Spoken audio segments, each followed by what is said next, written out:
What is up, everybody? And welcome to Happy Hour at Happy Hour. It is the Trainwreck Sports Playoff Happy Hour. We've got two huge Game 6s tonight in out west, both out west. Before we get to that, we're going to go through last night's action a little bit here. As always, I'm joined by Donovan Holden, and today we are joined by some guy named Steve and Meerkat Cat over here.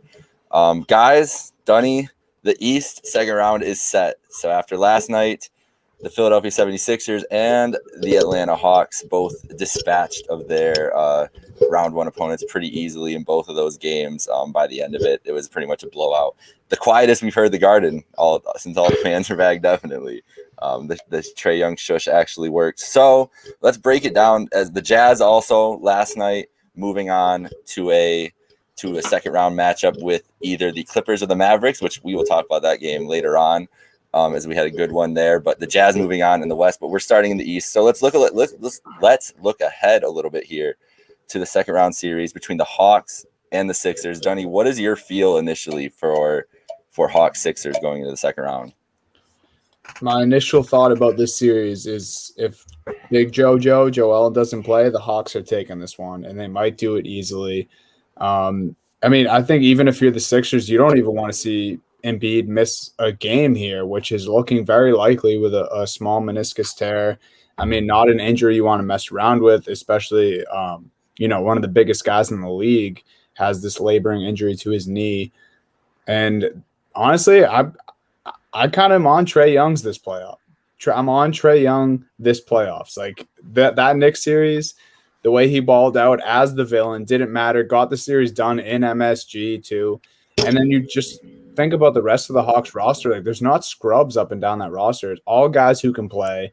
Even the young guys, a lot of them, they may have to develop more, but they have that outside shot. And Trae Young is a very underrated passer for how good of a scorer he is. I'm riding Hawks this series, and even if JoJo plays, I think it's still going to be competitive. There's no just a little bit of Sixers just vitriol there from you with that pick? Not just a little bit left over? None at all? No, none.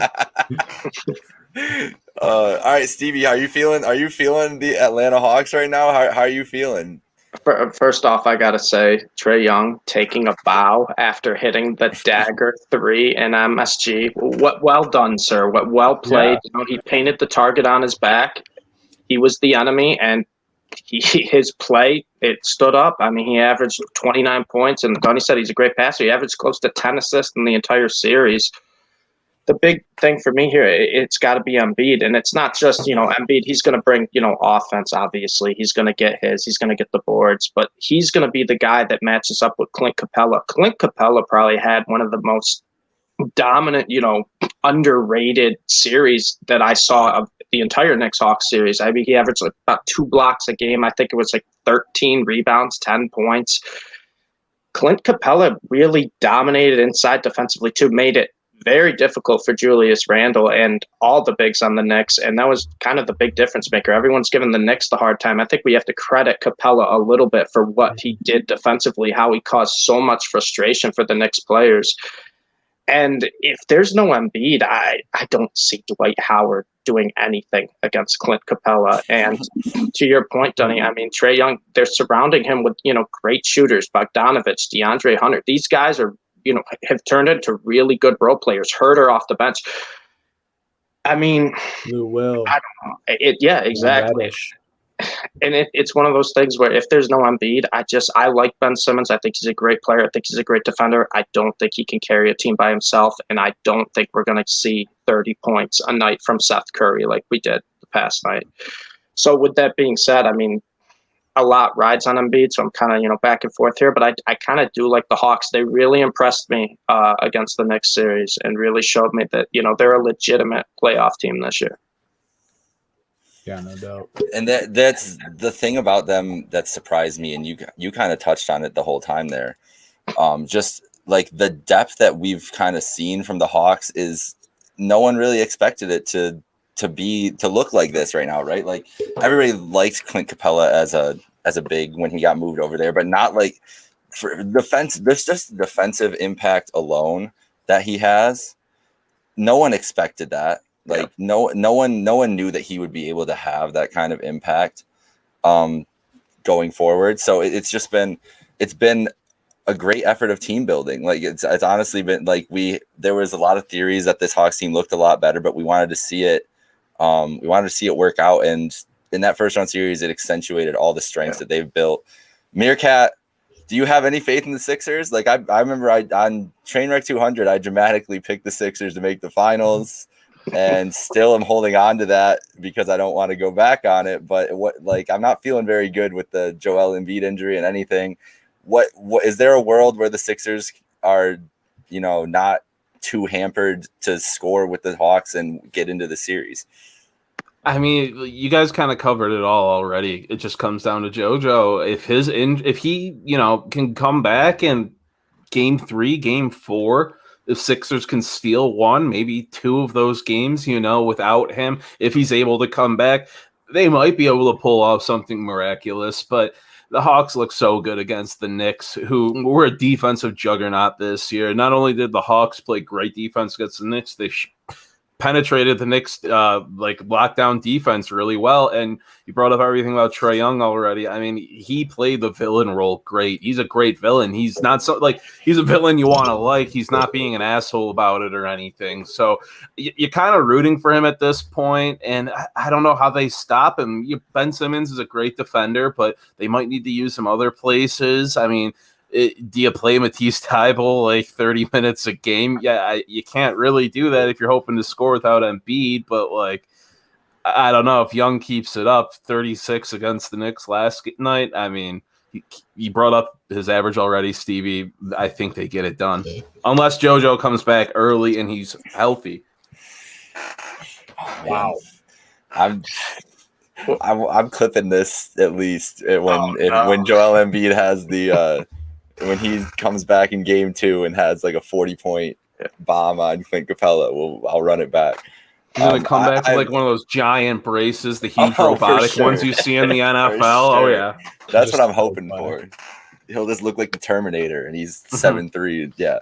I'm not feeling very confident in the Sixers at this point, just because even if he's 70% Joel Embiid, what does that do defensively to a team that we just saw eviscerate one of the best defenses in the NBA all year? They clearly have that kind of talent, and it's just going to be interesting to see. So a quick thought, we'll go around the horn here, starting with Stevie, and anybody jump in whenever here with us on Bucks Nets.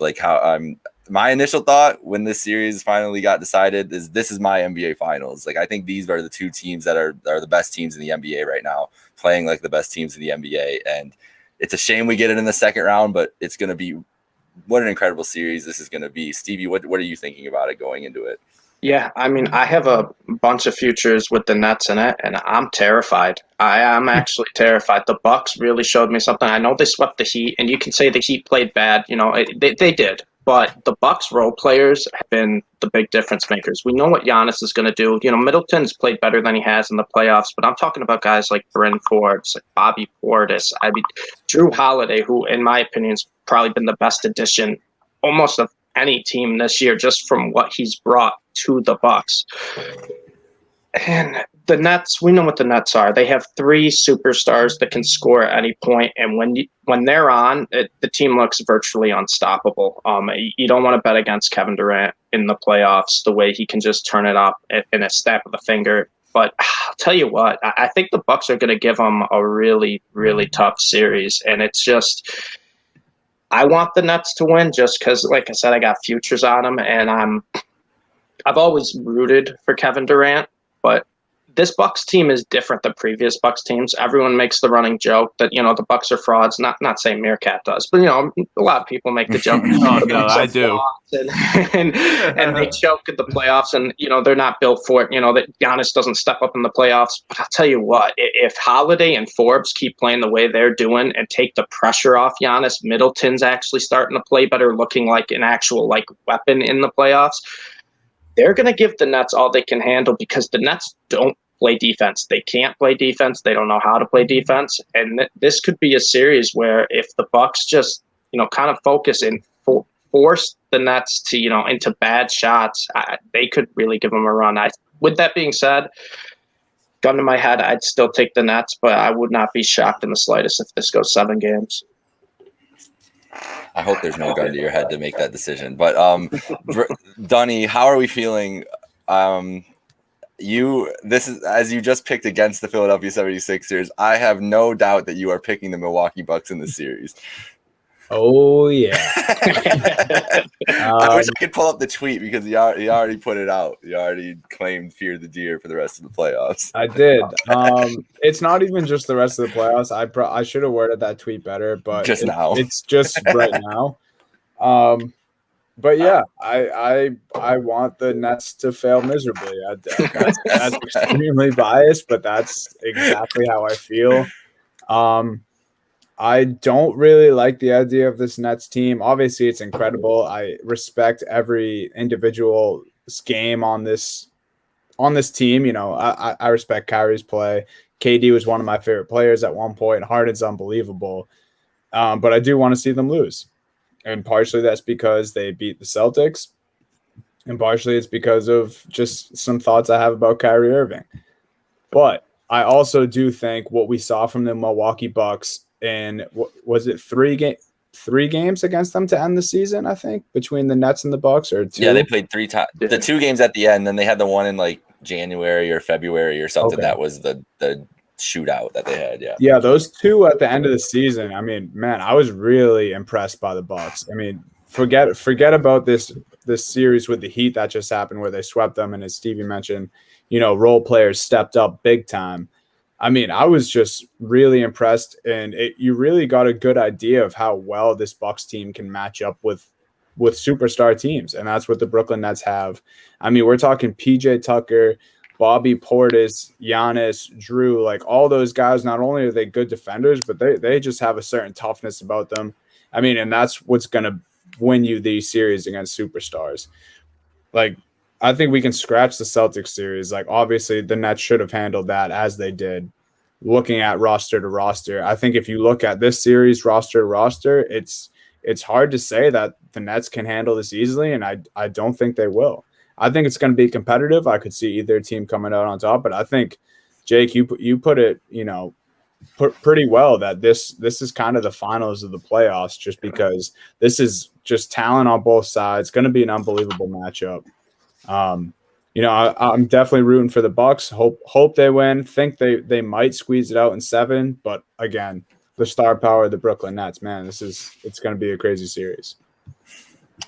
Do you think there's like Milwaukee, you know, it's not the biggest place in the world, and Meerkat, there's obviously most New York fans are Knicks fans.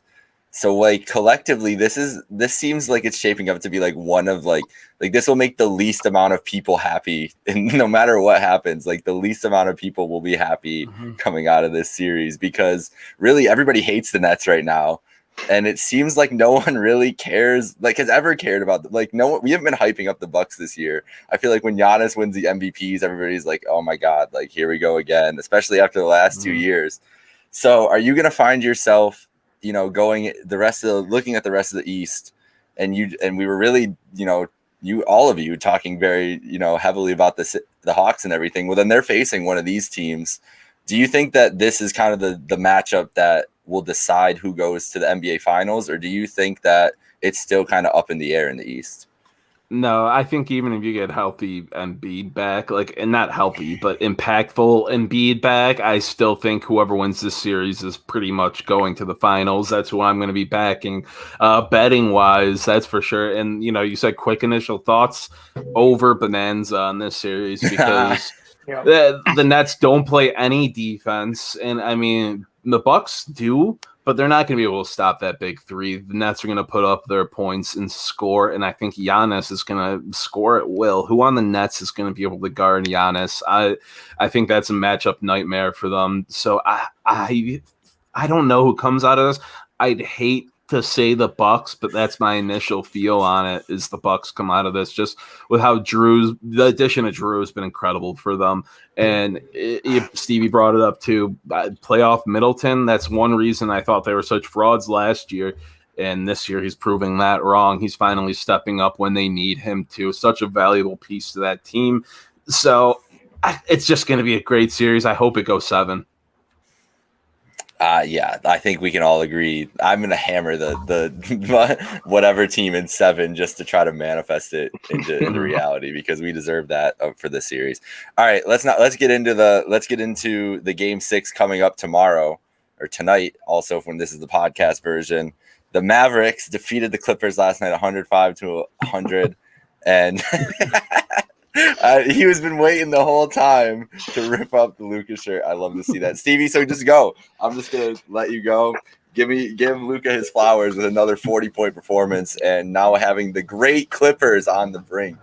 I mean, what else can I say at this point? He's making it look too easy against one of the best defensive teams in the NBA. He had 27 points and 8 assists at halftime of last game. He sat the bench for a little bit, started the fourth quarter. The Clippers made it close, and then Luka came back in. Completely different game. He finished with 42 points, 14 assists, 8 rebounds.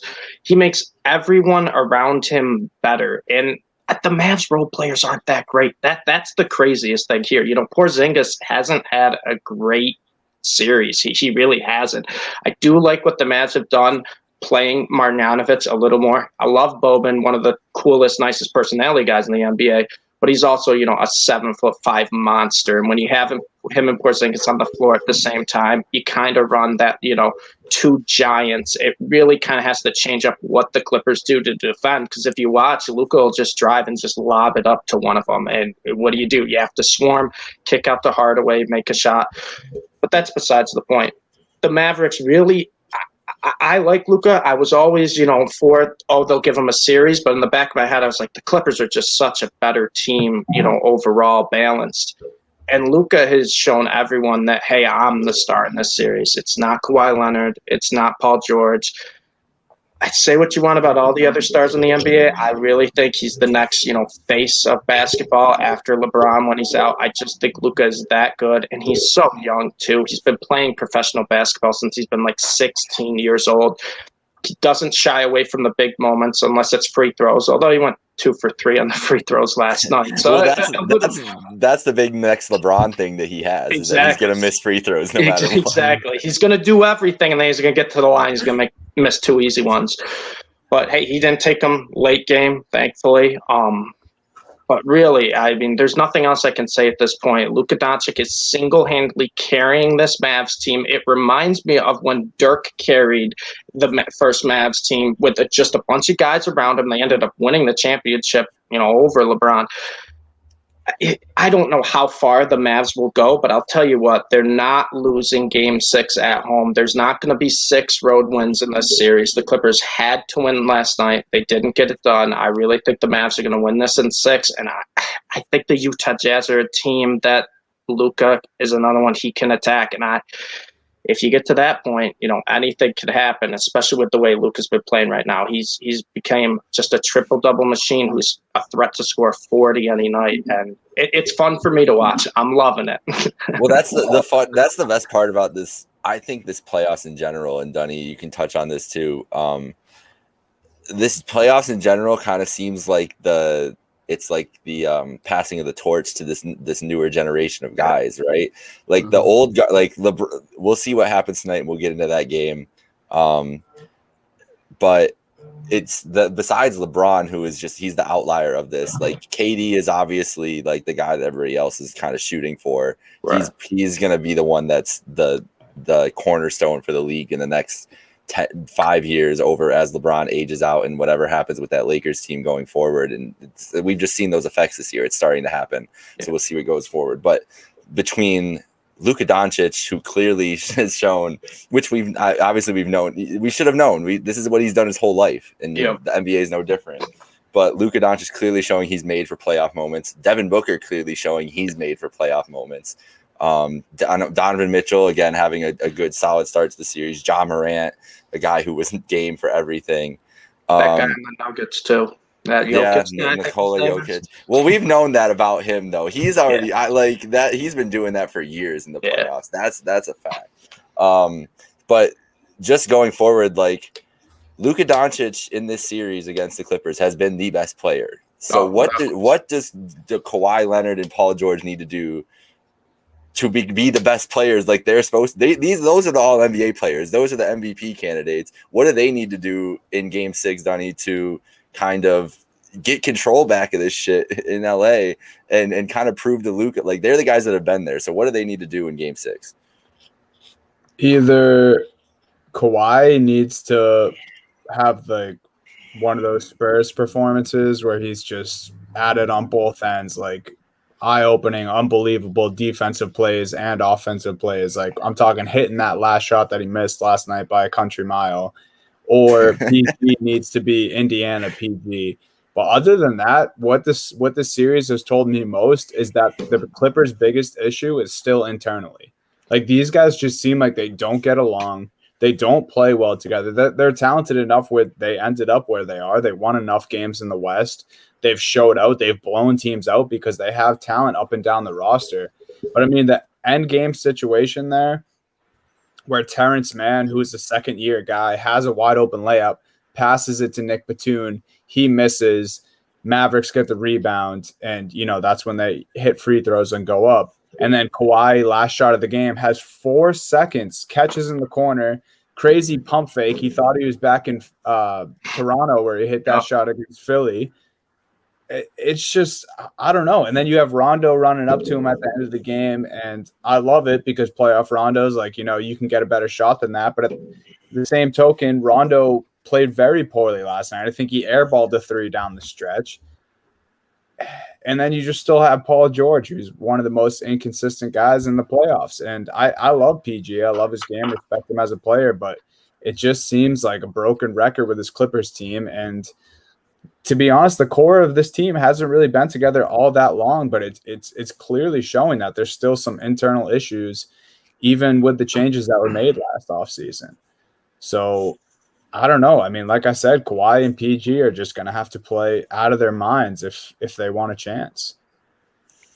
Yeah, it's crazy that it's like all the hype that we had to hear for the last 2 years, and this could turn out to be a second-round exit and a first-round exit, and then who knows what Kawhi. Like Kawhi is the biggest thing we're seeing in the summer. Like especially if they flame out in the first round, like he is the biggest piece. There's no way I believe that he's staying, or at least opting out and seeing what his options could be, because why would he stay in this situation? Or Paul George, like one of those two would be gone, you would think, going forward if they lose this series, because this is not what they expected at all. It's just wild to think about when all the hype that we've gotten from those two guys and just from Kawhi off that title in Toronto. Meerkat, looking forward as we're going to transition here into your Nuggets shortly. One of these teams is going to most likely have a matchup with the Jazz. Which one of these teams do you think presents a bigger issue to the Jazz, and would actually give them a better run? Because I think everybody would have thought the Clippers would be favorites if they went into a series in Jazz before the playoffs started. I don't know if that would be the case anymore, but I still feel like the Mavericks wouldn't get the same kind of respect against the Jazz. So what personally do you think would be the better matchup going forward, whoever comes out of the series? I think it's got to be the Clippers. I hate the Clippers, and I'm not trying to disparage anything like Doncic and Luka have done, but I just did I just say Doncic and Luka? Doncic and Luka, yeah. And the Mavericks. He deserves two names. No, right. Yeah, he gets a double shout out. But like, I can't believe what they've done in this series. I thought, last night I took them plus 7.5, but I didn't think they'd really pull off the win. But you're not getting a playoff P. Kawhi didn't play great. I mean, Jackson was your best shooter yesterday. You need more than that. And Luka's just going off. Like, Hardaway didn't even shoot great, but he did enough to carry them. And I can't believe Hardaway's playing 45 minutes in a super meaningful playoff game and performing well. It's just like mind blown. But shout out to them. I mean, if Luka can keep doing this, they can get past the Clippers. Yeah. They're in an advantageous position, but I still think the Clippers would be the more threatening matchup to the Jazz. Yeah, I'm with you on that. It'll be interesting to see what happens, how it plays out tomorrow. Well, tonight for the podcast listeners, tomorrow right now, it's going to be the only game tomorrow night too, which is crazy because it's going to have that big fight feel. Hopefully it's Mike Breen on the call. I want to hear some craziness from the Staples. But as we're wrapping up here, the podcast version, and we will move into our preview for tonight, I'm going to give the floor to you, Meerkat. Your Denver Nuggets are currently up 3-2 and can move on to the second round. So what do they need to do tonight in Portland to eliminate Dame Time another time? So I'm not happy after that win. I'm not. They had that game in the bag. They blew it multiple times. It's not even like they completely left Dame wide open. Like they were playing solid defense. It was just Dame time.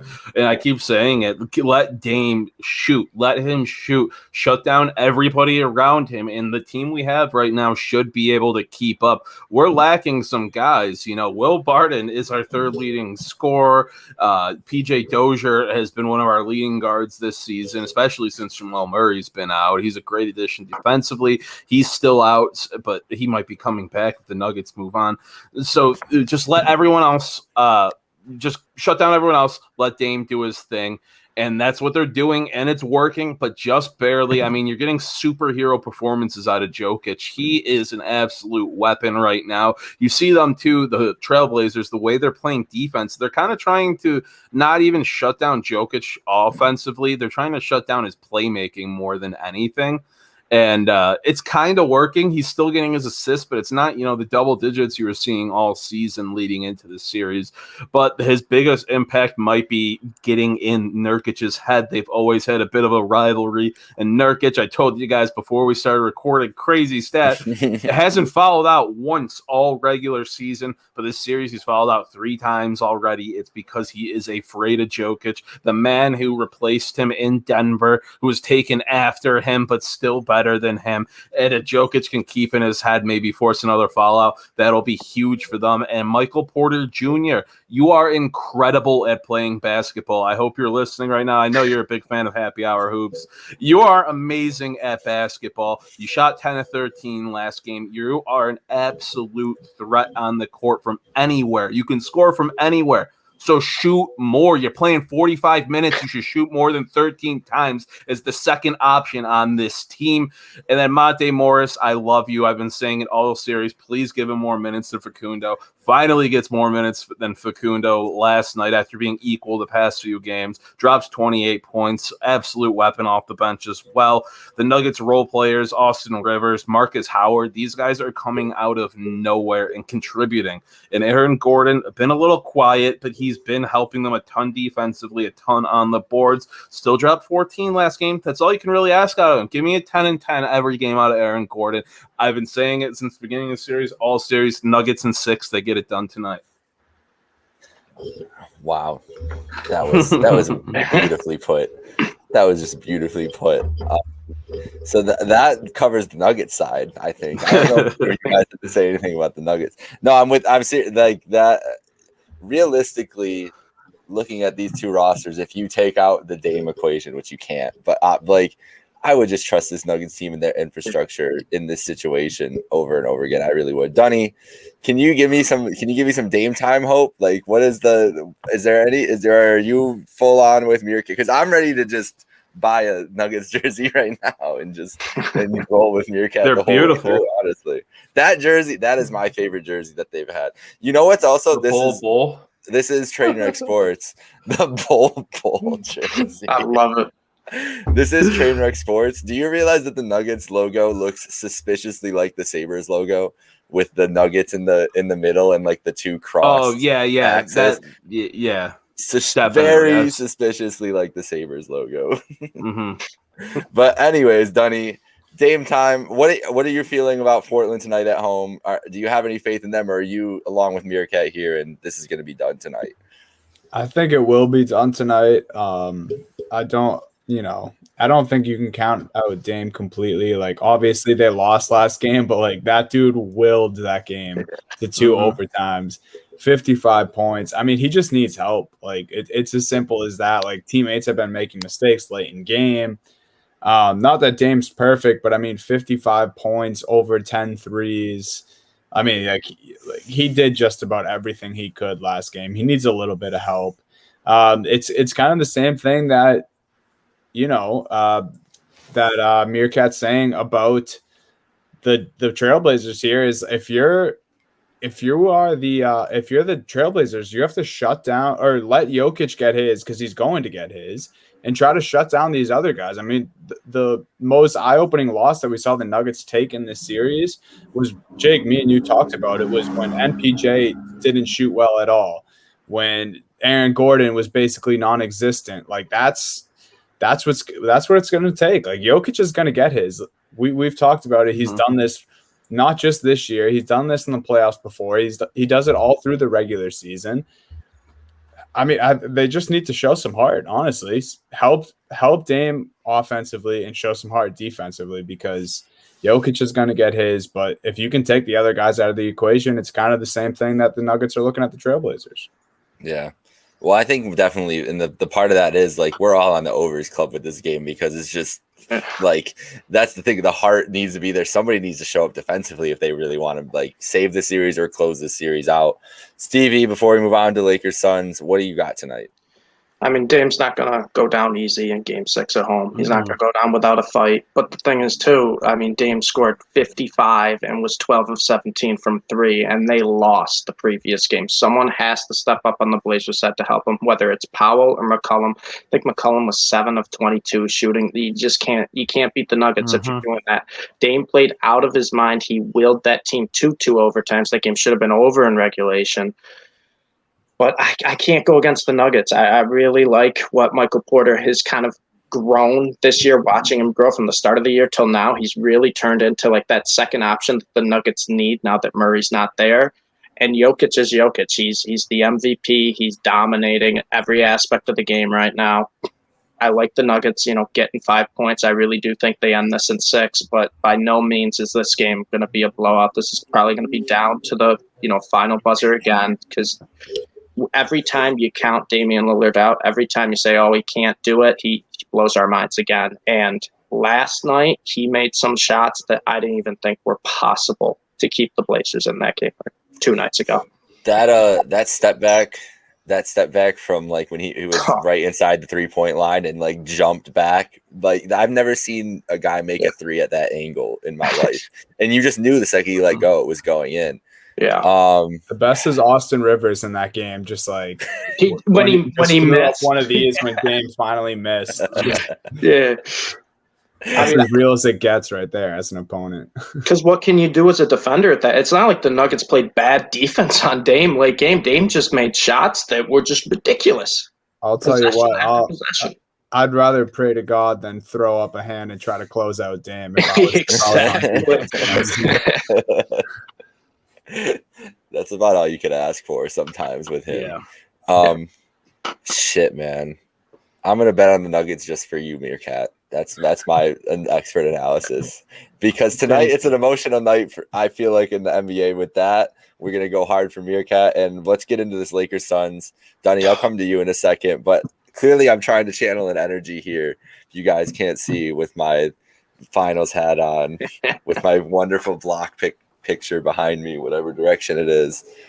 Guys, LeBron James, a LeBron James led team has never lost a first round series. He's 14-0 in the first round. That's such a wild stat.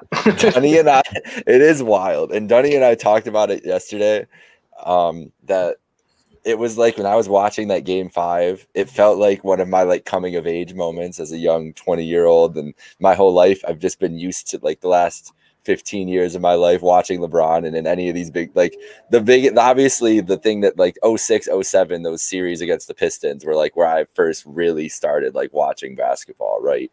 And so you see like the 27 points in a row, like those kind of games, used to that. And then it's pretty much continued for the last 15 years. And the other night, thought it was coming again, game 5 on the road, like something, and it just didn't happen. So tonight might not be the last opportunity, but depending on the health of Anthony Davis, that's the kind of effort that they're going to need. The Los Angeles Lakers are going to need if they're hoping to move on and move past, or get to a game 7 in Phoenix. Because and LeBron doesn't look healthy. We know AD won't be healthy. But it's not even as much as that. It's that the guys that he was deferring in that game 5 Clearly, that's what his goal. And KCP looks like he wants no part of this series. Dennis Schroeder looks like he wants no part of this series. You just go down the line, and then me and Dunny talked about it yesterday too. I think I texted it to you guys too. If we were talking about it at the beginning of the year, or looking back now, and their big rotation of Gasol and Harrell and Andre Drummond off the scrap heap, like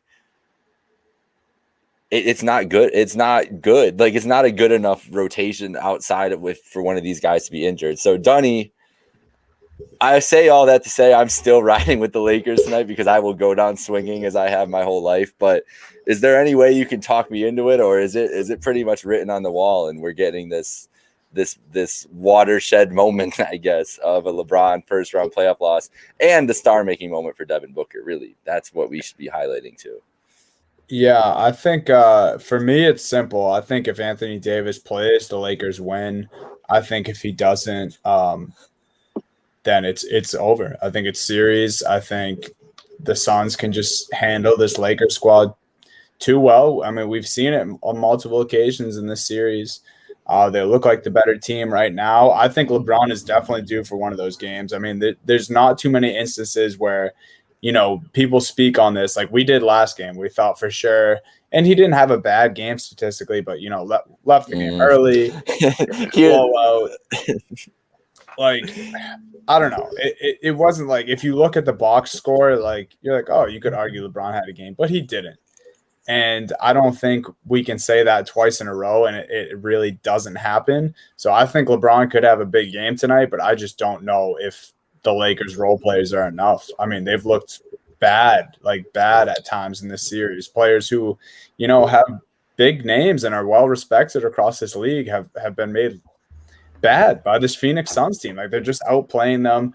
I think Davis, even if he's not 100% healthy though, like he's a guy acts as a decoy. I mean, people say he's one of the top 5 players in the league. If he's on the court, I mean, defensive adjustments change, and they change quickly. He's a guy who can impact the game on the glass. He can catch lobs from Braun.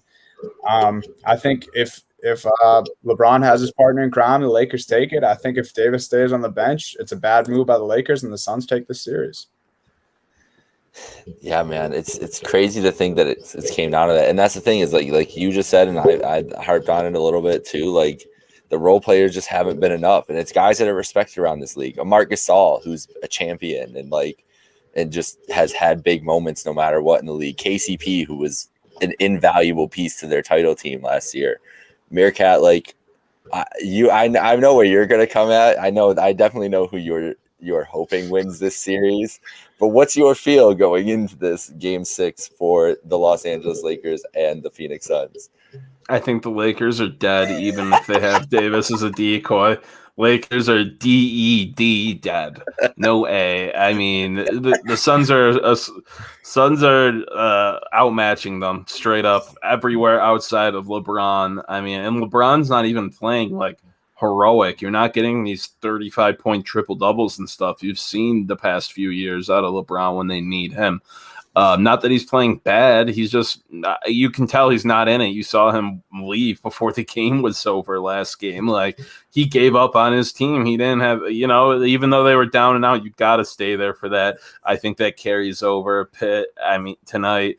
Dennis Schroeder, too. He had his 24-point game, and I said he's not going to score 24 and shoot that well in this series. Again, shot 0 of 9. I mean, he's not playing great. KCP only taking a shot. I mean, their bench was all over the place. Obviously, they went deep in it, and nobody really stood out. I mean, Kuzma had a decent game, THT, I guess, but like Caruso and some of these guys were just god-awful. They're a lot of big names just all patched together that are washed up or out of position, not feeling it. It's just Lakers aren't doing it this year. People love them coming into the playoffs.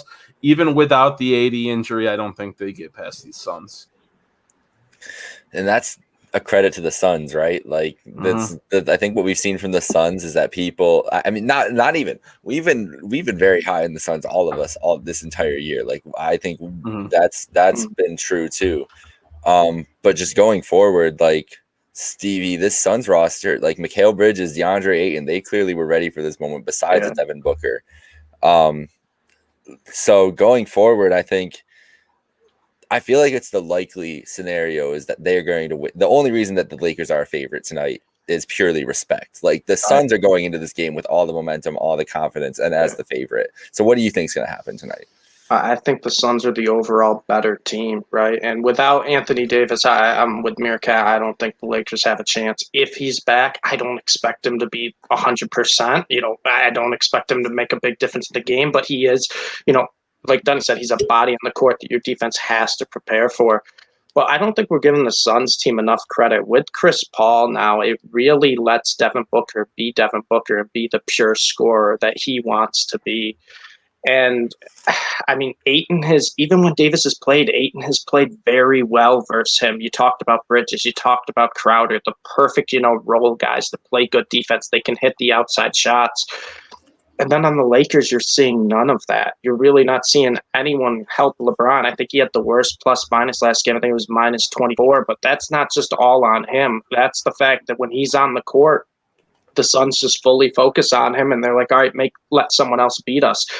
And no one on the Lakers has really stepped up. And when LeBron left, with 5 minutes to go, that's just more frustration, I think, than anything. That's almost LeBron kind of throwing the towel on the players and the team around him now. Not necessarily saying he's quitting on the team, but him saying that I can't win with these guys. Like, these guys just aren't helping me.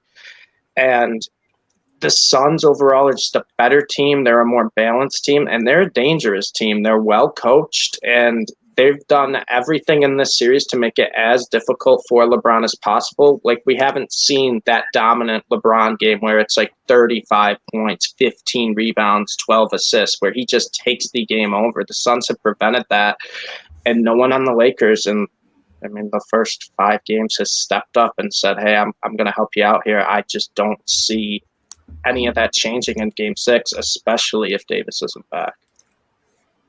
Yeah, and just even the fact with Davis, like, who knows what we're even seeing out of him, right? Like, even if he is back, it's just going to be right. It's going to be everybody's going to have to contribute. Everybody's going to have to play better, no matter what. That whole roster has to play better than they've looked this whole series. They just looked like they have thought that it would kind of just come along and figure it out, and the Suns have not rolled over like that.